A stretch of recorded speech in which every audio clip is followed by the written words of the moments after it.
is Jim Logan, and I serve as the clarinet professor at the University of Texas at El Paso, UTEP. And today I'm going to be looking at the 2024 ATSSB Clarinet Etudes, and we're going to start with number 10 in the height book, which is found on page 56. And we're going to play from the pickups into measure 17 to the end.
So, a few thoughts while I'm hammering through that.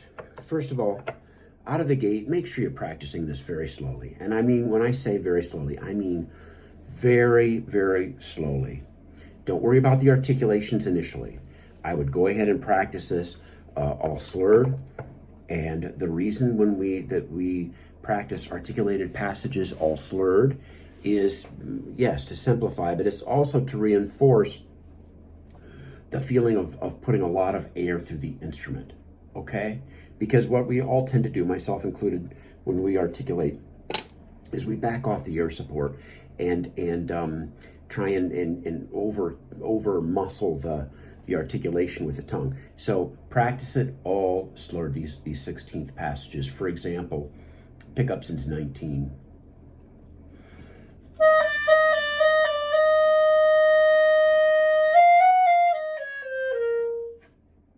Even slower would be fine.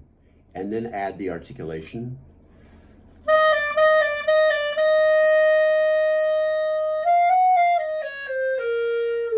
And make sure you're doing the crescendo.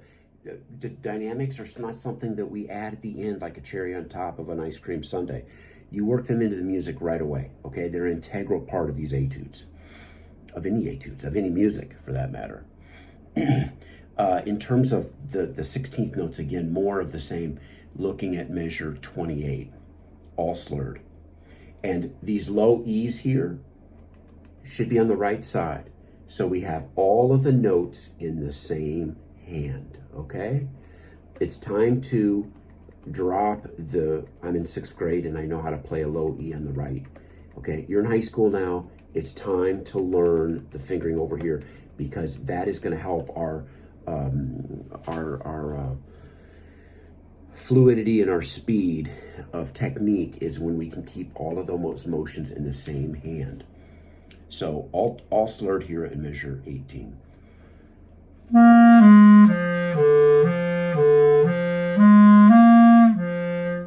Okay, again.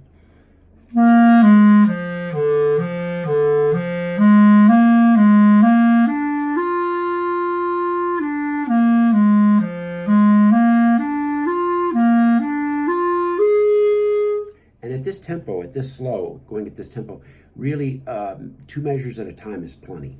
Maybe 1 measure and 1 note, which I started to do, and then I played a couple of instrument notes along the way.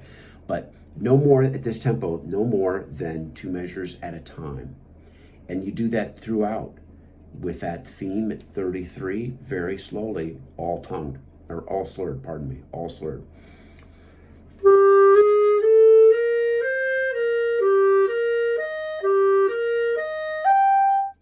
You know, you can keep that right hand down in the first beat.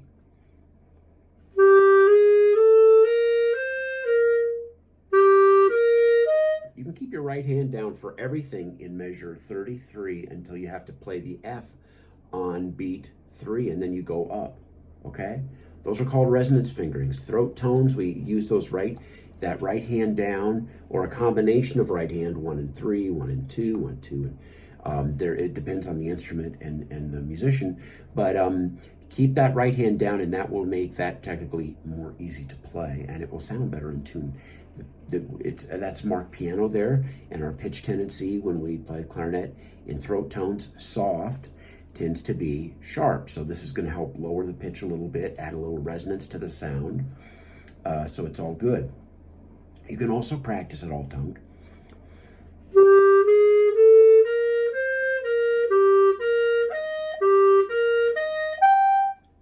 On beat 3, when you play from F to A, you can go ahead and bring the whole right hand fingers down, and then play F, A, C, F, A.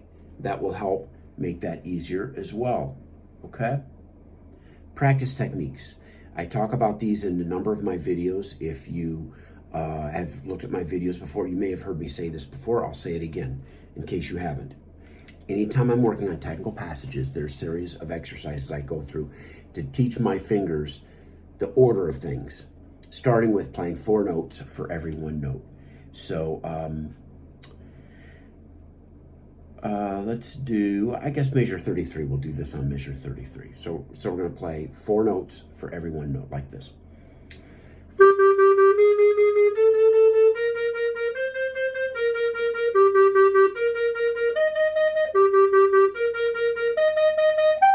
And then 3 notes for every 1 note.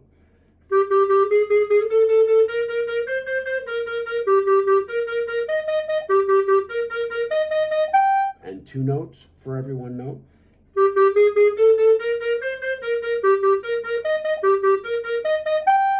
And then we play with some different rhythms, long, short, long. And you can do this all slurred or all toned.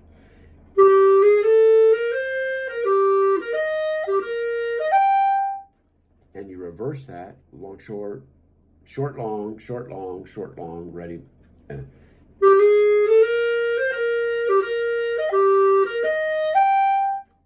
then what I call the granddaddy of them all, displacement of the beat. So we're going to start on the 2nd note of measure 33, and that's our new downbeat. So the first note you're going to play here is the B flat, not the A, the B flat.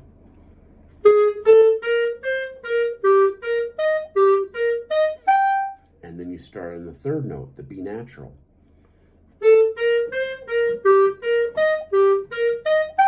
And the 4th note.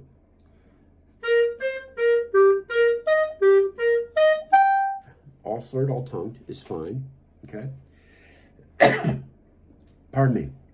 But that is very, very important. You know, you should be using that. I think some of the trickiest parts in this are, well, there are several, but measure 28 is one.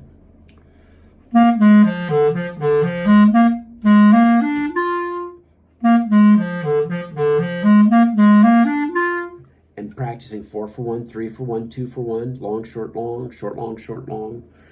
Displacement of the beat will really help you, folks. Prepare for that. Okay, moving on.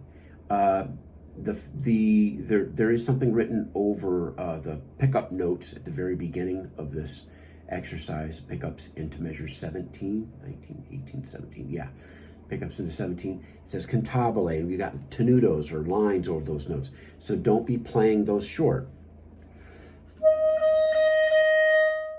With a crescendo. So just practice that, those 4 notes. And make sure we're getting up to a mezzo forte there, okay? We have a mezzo forte leading into the middle of the first couple of beats of 20. And then we come down to piano there in 19, so make sure you do that. So here's the pickups at the beginning of the second etude.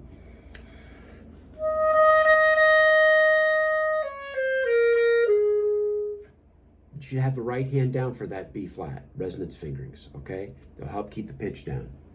Going on, subito mezzo forte. With a crescendo.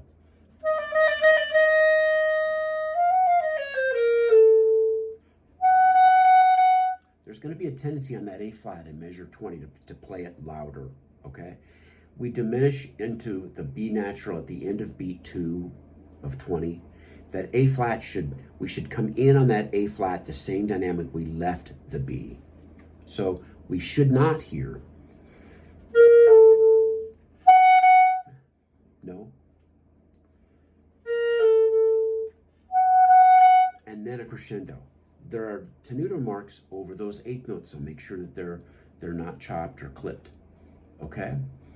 The first forte we have is at 25, so make sure you have a good solid crescendo going through measure 24, so we arrive on that dotted quarter note G plenty loud. That last note of 24, plenty of sound there. The clarinet is going to want to play that soft, and it should not be a subito forte, suddenly loud, at 25. So listen again.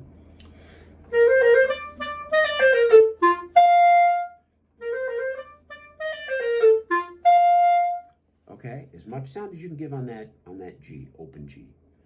And then there's no decrescendo unless you want to add one. There's no decrescendo at 25.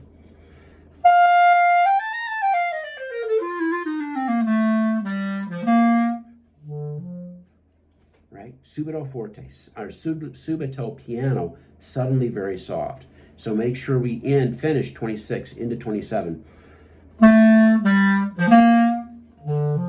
Very soft there. Again, that low E on the right side. So we have right side E, right side G, right side B flat. And then movement. So you play 1, 2, 3. You play 4 notes without involving the left hand at all. Okay? Make that happen. We talked about the E's on the right side, I believe, in 28. Good. And then we have a retard now at the end of measures 34, in measure 32. And make sure in that high D and E that you use the right fingering. This is D with the E flat, A flat key. That is the correct fingering. Playing D without this finger is wrong.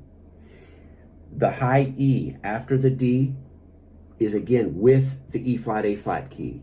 Playing E without this key down is wrong. Here's D with and without and with. E without and with. Now that being said, the C sharp that precedes the D, this is the correct fingering for C sharp. Do not play C sharp with the E flat, A flat key. Wrong. The C sharp should not have the E flat key. Is where it should be. But listen to what happens when I add that E flat, A flat key to the C sharp. It's a quarter tone sharp, folks, so don't use that. Okay? So it's okay, is what we're looking for there. And then nice decrescendo in 32, and then we come in again, piano, nice crescendo accent. Don't hammer that crescendo, that B flat accent at the last note of measure 34. Don't hammer that, and continue we should still be pretty loud here. We're have the crescendo in 34, pretty loud. The decrescendo does not begin until after beat 2 of 35. So we're not going to play.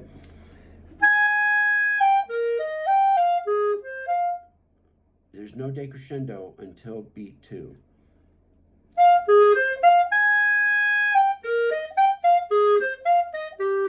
And then we have our decrescendo. Okay? Measure 37, low E on the right side. Low E on the right side. Measure 39, the low E will be on the left because we have an F after that. So there we play the E on the left side. Okay? And your high F, that fingering tends to be flat, especially when we're playing forte. So if you want to add the help, what I call the help key or the fork key or whatever, you do that. But notice, see where my finger is here on the key. It's not here. If I bring this down, that closes that pad and that negates all the good. This is going to help keep that pitch up a little higher. And again, it goes without saying, I'll say it again. High F is played with the E flat A flat key. With the E flat A flat key. Okay? All right, if you have any questions, shoot me an email that you can find at the end of this etude. I'd be more than ready to help you in any way I can. Send me an email and look for the next etude, which is number 32. I will be posting that very, very shortly, okay? Practice smart, practice slow, and practice with consistency. Good luck.